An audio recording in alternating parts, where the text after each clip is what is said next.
Hello everyone, welcome to online class Aims international school. आज हम class 8th के हमारी पाठ्य पुस्तक सारांश से चैप्टर 4 आज हम आप लोगों को पढ़ाएंगे। पाठ का नाम है पहली चूक और इसके लेखक हैं श्रीलाल शुक्ल। यह पाठ एक व्यंग लेख है। इसमें पढ़े लिखे लोगों पर व्यंग किया गया है जो शहरी होते हैं पर विवशतावश गांव में जाते हैं। वे गांव के वातावरण से सर्वथा अपरिचित होते हैं। वे सिनेमा और पुस्तकों में गांव के बारे में जानकारी प्राप्त करते हैं। उसी के आधार पर मन में कल्पना के मनमोहक गांव की छवि बनाते हैं। जब वे किसी गांव में पहुंचते हैं तो वहां उन्हें यथार्थ से सामना करना पड़ता है। उनकी कल्पना का लोक ध्वस्त हो जाता है। ऐसे में कई बार स्थिति हास्यास्पद हो जाती है। लेखक ने जीवन की वास्तविकता की झांकी प्रस्तुत करने में हास्य व्यंग का आश्रय लिया है। इसमें लेखक ने बताया है और पढ़े लिखे लोगों पर एक व्यंग किया है कि ये लोग शहरी होते हुए भी अगर इनको नौकरी नहीं मिलती है तो विवश होने के बाद ये गांव में ही आते हैं। आइए चैप्टर देखते हैं। लिखा हुआ है उत्तम खेती, मध्यम बान, अधम चाकरी, भीख निदान। इसका मतलब है कि कार्यों में सबसे उत्तम खेती का होता है। उसके बाद मध्यम बान, इसका मतलब होता है कि मध्य में होता है कि अपना कोई भी व्यवसाय करना। और अधम चाकरी, अधम चाकरी के मतलब सबसे निम्न कैटेगरी में नौकरी को रखा गया है कि अगर नौकरी न मिले तो इसे भीख के रूप में दान कर दिया जाए, दे दिया जाए। यह कहावत पहले भी मैंने कई बार सुन चुका था। अब हुआ यह कि बीए पास करने के बाद मुझे अधम चाकरी नौकरी मिली ही नहीं। इसीलिए उसे भीख निदान समझकर मैंने खेती के उत्तम व्यवसाय में हाथ लगाना चाहा और अपने गांव चला आया। लेखक बताते हैं कि जब उनको शहर में नौकरी नहीं मिली तो वह सबसे उत्तम व्यवसाय मतलब कि सबसे उच्च कोटि का कार्य खेती करने के लिए वो गांव चला आता है। मेरे चाचा ने मुझे समझाया खेती का काम तो बड़ा उत्तम है, पर फारसी पढ़कर जिस प्रकार तेल नहीं बेचा जा सकता वैसे ही अंग्रेजी पढ़कर खेत नहीं जोता जा सकता। इनके चाचा ने बताया कि भाई तुम इतने पढ़े लिखे होने के बाद तुम खेती करोगे। इस पर मैंने उन्हें बताया कि यह सब कुदरत का खेल है, क्योंकि फारस में तेल बेचने वाले संस्कृत नहीं बोलते, खेत जोतते हैं। चाचा बोले, बेटा यह खेती का पेशा तुमसे नहीं चलेगा। यह तो हम जैसे जाहिलों के लिए है। इसमें तो दिन रात पानी और पसीना, मिट्टी और गोबर से खेलना पड़ता है।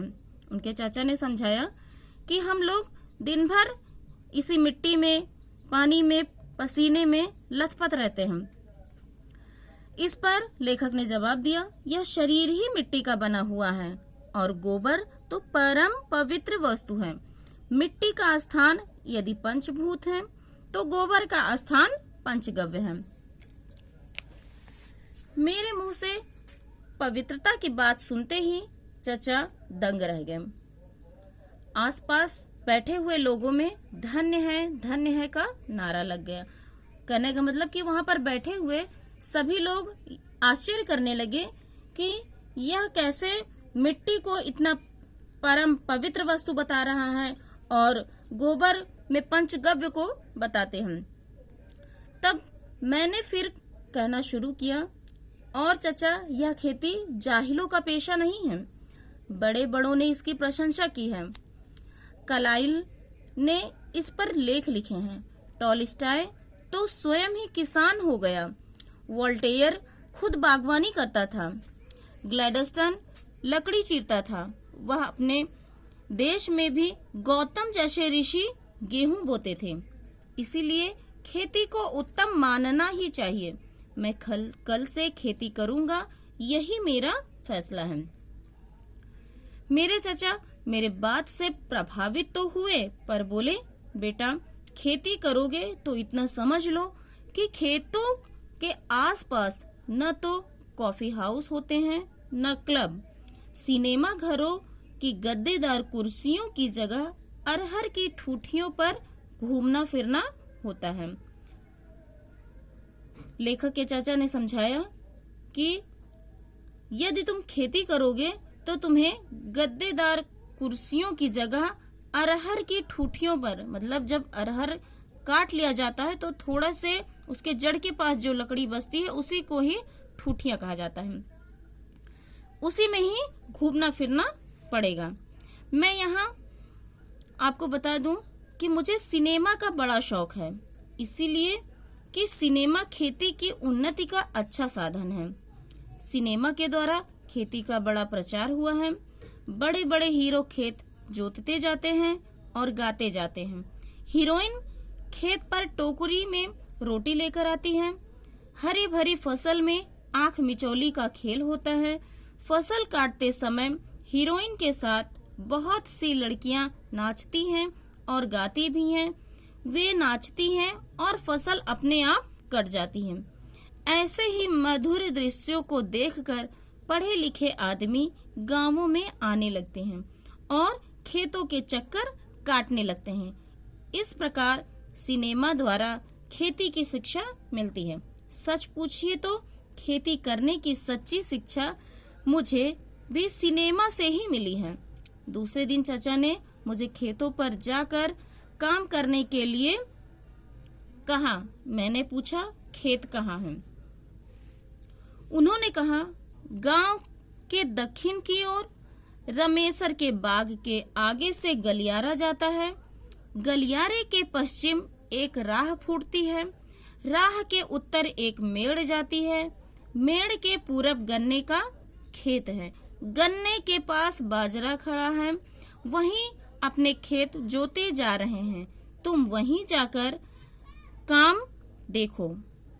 तो बेटा, ये आज आप लोगों के पहली चूक का ये आधा पार्ट हमने आप लोगों को बता दिया है।